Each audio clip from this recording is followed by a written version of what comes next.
tema bastante delicado y que está en aumento en el país, que muchas veces se queda oculto. Estoy hablando del acoso sexual. Ahora se ha puesto de moda y hasta unas comunicadoras pues han lanzado una campaña en contra de esta situación y promoviendo a que la gente denuncie. Pablo Ross puso de moda esa situación.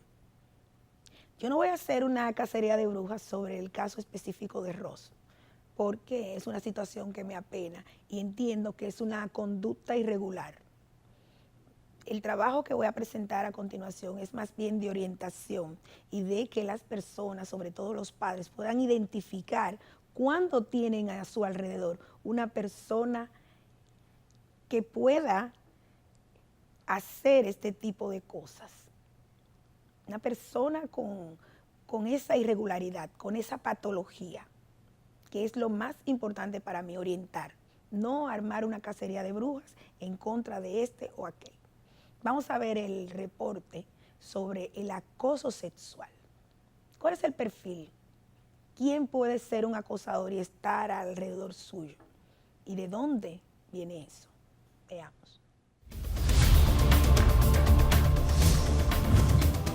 Las violaciones, agresiones y el acoso sexual son temas que se han convertido en el diario vivir en la República Dominicana, dando a entender que es algo que sucede a cada segundo. Sacerdotes, padres, padrastros son los protagonistas de estas desgarradoras historias. Es preocupante la alta incidencia de violación sexual a cargo de sacerdotes en Chile, en Perú, en Colombia. Y yo creo que al final los sacerdotes tendrán que tener una vida de pareja, porque ese impulso sexual es muy primitivo y se conoce en todas las épocas de la humanidad. Si nos dirigimos al pasado, podemos recordar que en la era del tirano Rafael Leónidas Trujillo, las mujeres sufrieron en carne viva las vejaciones y abusos de la lujuria del sátrapa, de quien se dice desvirgaba a las jóvenes hasta con sus manos. Decenas de obras narran desgarradoras historias de féminas acosadas por Trujillo y sus más cercanos colaboradores. Aún continúan los abusos y violaciones y cada día van en aumento. Según el informe especializado colgado en la página web de la Procuraduría General de la República, estos recibieron 1.747 denuncias en el año 2017 y otras 4.405 durante el periodo enero-julio del 2018, lo que representa un aumento del 152% en lo que va de este año. El menú de delitos sexuales incluye agresiones, violaciones, incestos, acosos, seducciones de menores y exhibicionismo. Pero ¿cuál es la diferencia entre un acosador, un agresor y un violador? La diferencia es muy marcada. Un violador es la persona que transgrede tu privacidad a nivel sexual, pero están involucrados los órganos genitales. Cuando hay una violación, hay una penetración, ya sea de forma anal o vaginal, y hay una ejecución de ese acto, de la sexualidad per se, en contra del deseo que tenga la otra persona sin permiso. Eso es una violación. Una agresión sexual está íntimamente ligada al acoso, porque es la instigación, la persecución hacia el ser que se quiere tener, pero no necesariamente involucra la sexualidad en función de los órganos genitales. O sea, el acoso sexual es por asuntos de poder.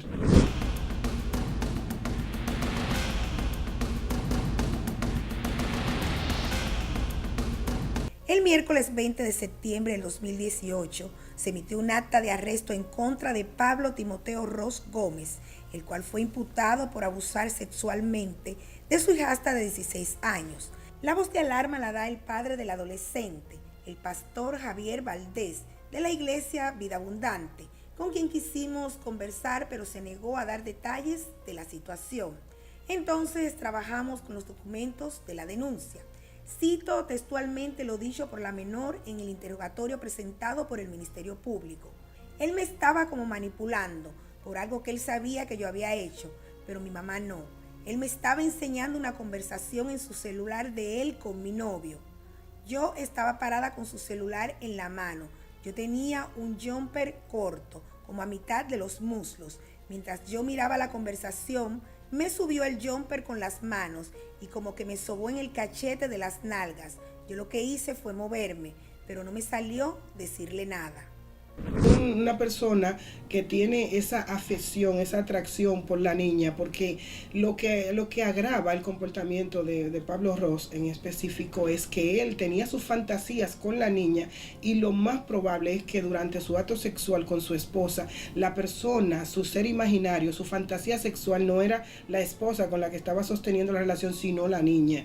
Entonces, ahí hay varios elementos. Aunque esta entrevista se trata de Pablo Ross, de su comportamiento, también hay que entender que la niña no había desarrollado un vínculo con la madre de confianza, porque el hecho de Pablo Ross tener un secreto de ella la hacía móvil, porque si eso tuvo la oportunidad de haber separado a tiempo, pero eso trascendió más porque la niña no quería que su mamá se enterara de algo que ella había hecho.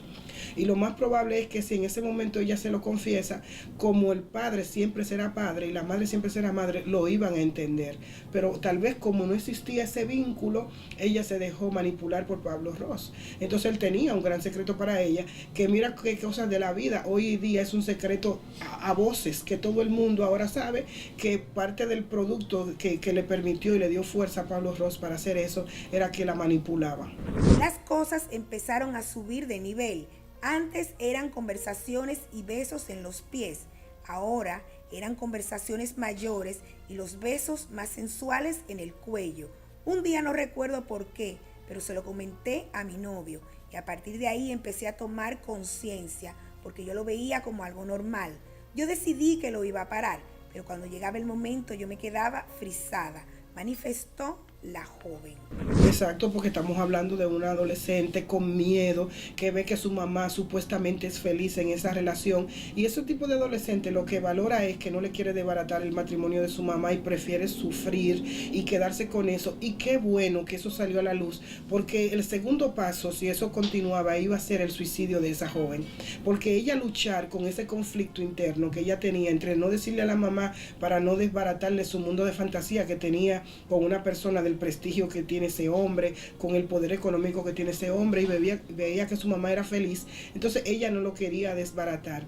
Y te quiero aclarar algo, la paidofilia, que es una fantasía, pero que no se llega a ejecutar la acción, pero ya cuando una persona se convierte en pederastra, que es cuando ya abusa, le da vida a esa fantasía, entonces él tenía algunos rasgos, porque si él le besaba el cuello, ya él se extralimitaba, ya él pasó la barrera de la fantasía y él ejecutó la acción. Ese señor se convierte pues en una persona que a nivel social es peligrosa, o sea, independientemente de cuál sea el desenlace de su situación legal, de su situación en la justicia dominicana, cuando él salga a la calle, sabrá todo el mundo que una persona con esas características, con ese perfil, se torna peligroso y que es difícil reivindicarse porque él tiene un perfil de que es un superpoderoso, de que tiene unos ánimos de grandeza, de que a él nunca le iba a pasar. Por eso es que hay historias, por eso es que muchas mujeres han ahora destapado su caja de Pandora y han hablado de lo que él le hacía, pero él nunca se imaginó que esto iba a llegar ahí. Él le pudo haber pasado todo por la mente, pero nunca que él iba a ser víctima o parte de este destape de esa actitud sexual frente a la niña. Una vez que estábamos en el parqueo en el carro de él, esperando que mi mamá bajara, y me dijo que si yo sabía la impresión que le había causado un jumper que yo tenía puesto un día que me fui a la playa con mis amigas, no era el mismo jumper del que había hablado antes, este era más corto, y me dijo que se había masturbado en 3 ocasiones. Yo recientemente le dije que él tenía una esposa y yo era la hija de su esposa. Esa conversación, eso ha sido lo que más me ha marcado, expresó la adolescente. Y ya le estaba pasando de la paidofilia al pediatra, o sea, ya el último toque era que él la iba a violar. Y eso sí, lo que pasa es que se rompió a tiempo toda esa cadena de poder, por encima de la niña. Y también leí algo con respecto a cuando él se vio descubierto. Él pensó que su esposa, cuando él le dijera, no, yo sé que hice algo malo y voy a ir a terapia, y él entendía que como él era el superhéroe, el asesor del presidente en cuanto a la parte de la mercadólogo y todo eso. ¿Dónde estaba la madre en esos 4 años?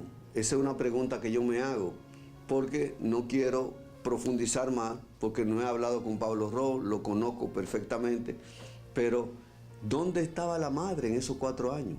Esa es mi pregunta. La madre de la menor cuestionó a Ros a partir de las informaciones que le había suministrado la niña y que el ahora imputado admitió sí, había pasado todo lo que la niña decía, pero que estaba arrepentido y que había sido totalmente inadecuado su comportamiento, que estaba dispuesto a enmendarlo, a pedir perdón y a tratarse.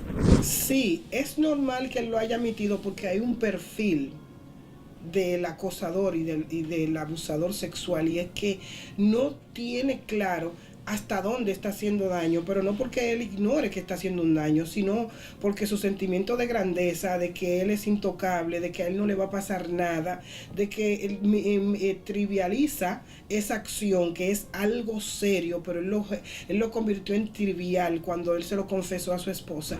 Pablo Ros está casado con la madre de la víctima, la señora Olga Dilia Navarro Álvarez, y su matrimonio se produjo en el 2014, el mismo año en que se inició, según el expediente, el abuso recurrente a la menor. La niña necesitaba una orientación por parte de su madre. Entonces, esto tiene muchas aristas. Quiere decir esto, que independientemente de que él haya empezado, inmediatamente se casó con la señora, habría que ver entonces cómo la señora, qué tanto conocía la señora a su hija, para también ver los cambios que podía generar la niña cuando se viera emplazada por un hombre adulto insinuándole cosas. Eso tiene una dinámica, eso es algo que uno no lo puede sacar por los pelos y venirlo a mostrar aquí y hacer toda una teoría y una entrevista sobre Pablo Ros. Hay un asunto que está en lo interno de esa familia. O sea, esa familia podríamos decir que hasta nació disfuncional. Luego del arresto de Pablo Ros, salieron a la luz pública mujeres que denunciaron haber sido víctimas de acoso por parte de este, lo que deja claro que no solo padece de pedofilia, acto que según la denuncia cometió Ros al estar en contacto con la menor. Yo fui acosada por ese señor, di mi testimonio verdadero y todo el mundo se ha hecho eco de que fue verdad lo que me pasó. Y si lo que siempre he dicho, si eso pasó conmigo, que soy una señora, imagínate lo que hace con una niña en manipularla. Bueno, una vez yo acudí al gobierno de la tarde, cuando él laboraba allí. Él allí se me acercó, me preguntó que si yo estaba interesada en participar en el programa que él tenía en el Canal 45 en ese entonces, junto con José La Luz, pero era como un programa de tecnología donde él manejaba ese tipo de temas.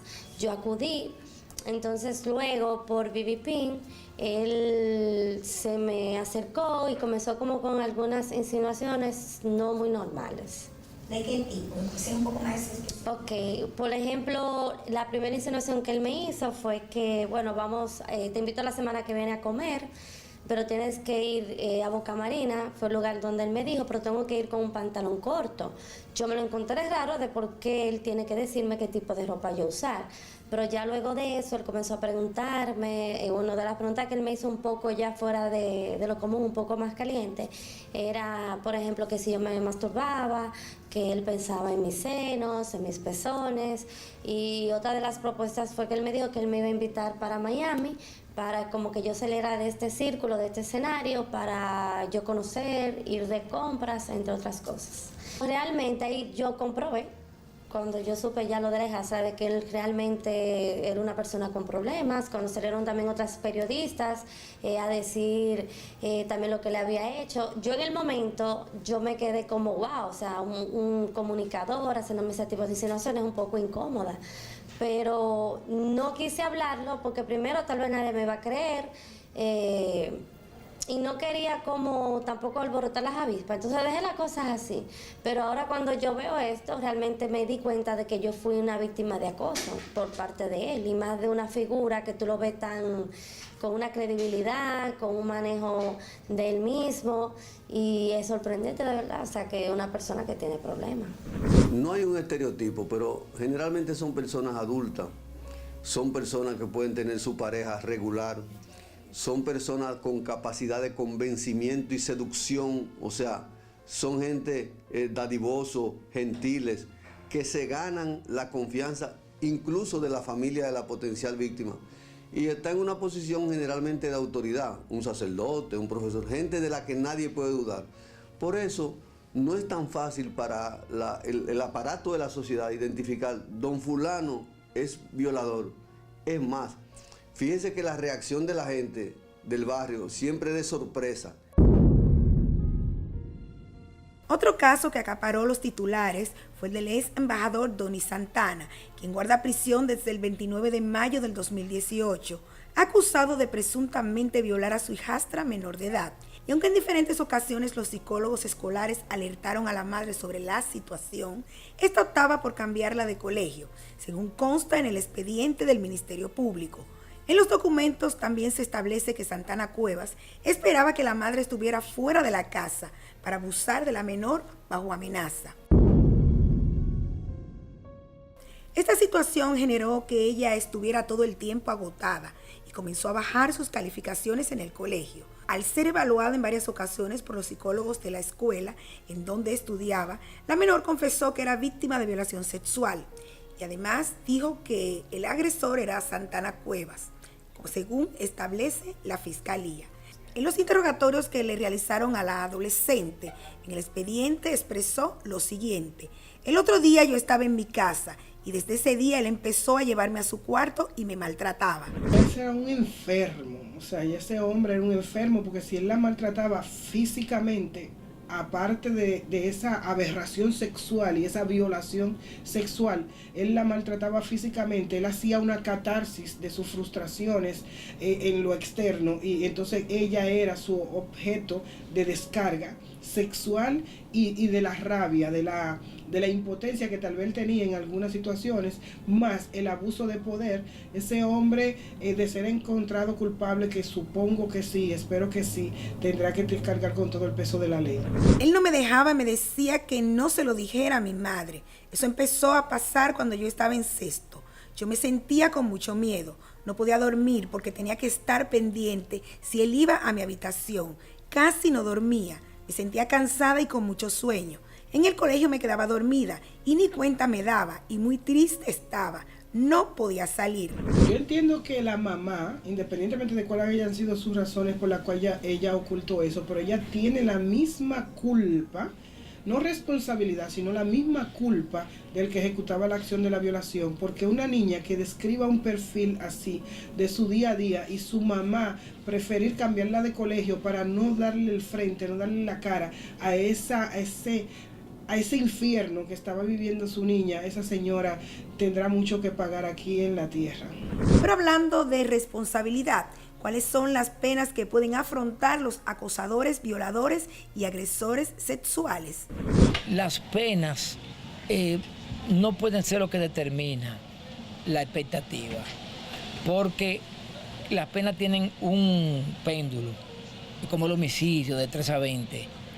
Depende de la circunstancia en que se dio la violación o se dio el acoso, en todo caso, o se dio la agresión o se dio el incesto. Todo depende de las circunstancias propias del hecho, lo cual son circunstancias que la Suprema ha dicho que están a cargo de los jueces. Son circunstancias de hecho, escapan a la casación. Pero puedo decirte que en el país no hay una dogmática sancionadora, o sea, no hay una tendencia a una pena privativa de libertad específica. Es muy variable. Por ejemplo, tú encuentras penas privativas de libertad por incesto de 5 años y encuentras 20.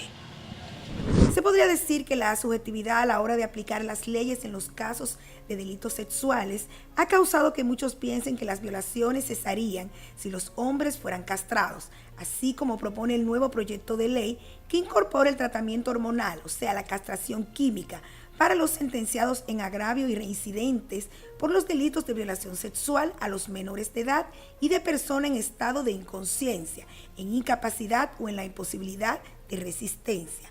proyecto que fue propuesto por Jean Luis Rodríguez, diputado de la provincia del Ceibo. Los expertos en materia de la conducta humana y derecho opinan que la solución no es la castración. Tengo mis reservas, porque fíjense que a los cerdos y a otros animales los castran y no dejan de buscar a su pareja. La experiencia de Perú había que contabilizarla, pero hay otro dato. Una persona que acepte castrarse químicamente debe tener un consentimiento informado, es decir, firmar descargando de responsabilidad a la autoridad competente de lo que le van a hacer. Es una propuesta electorera, oportunista e ignorante, porque el tema no se resuelve castrando violadores ni matando a ladrones. El tema no se resuelve así. El tema se resuelve educando a la población. Si la castración no es la respuesta o la solución a los problemas, entonces, ¿qué tratamiento se le puede suministrar a este sector de la población? Bueno, lo primero es que reconozca que tiene una conducta que él quiere dejar o evitar. Lo segundo es que un psicólogo de tipo conductista chequee cuáles son las gratificaciones o los mecanismos de defensa errados que él está empleando para darle curso a su sexualidad. Y tercero, un tratamiento largo de psicoterapia. No creo que los fármacos resuelvan ese problema. Y la pregunta más importante, ¿puede rehabilitarse y hacer una vida normal un violador? Yo creo que sí, pero la comunidad dice perro o huevero aunque le quemen el hocico. Si la solución no es la castración, tampoco la inserción, ¿será que es la educación? Lo que sí queda claro es que es responsabilidad de todos disminuir o acabar con estas cifras.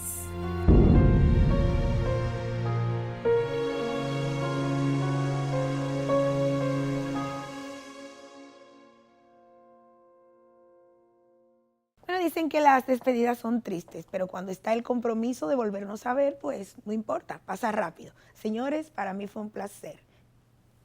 Misión cumplida. Buenas noches.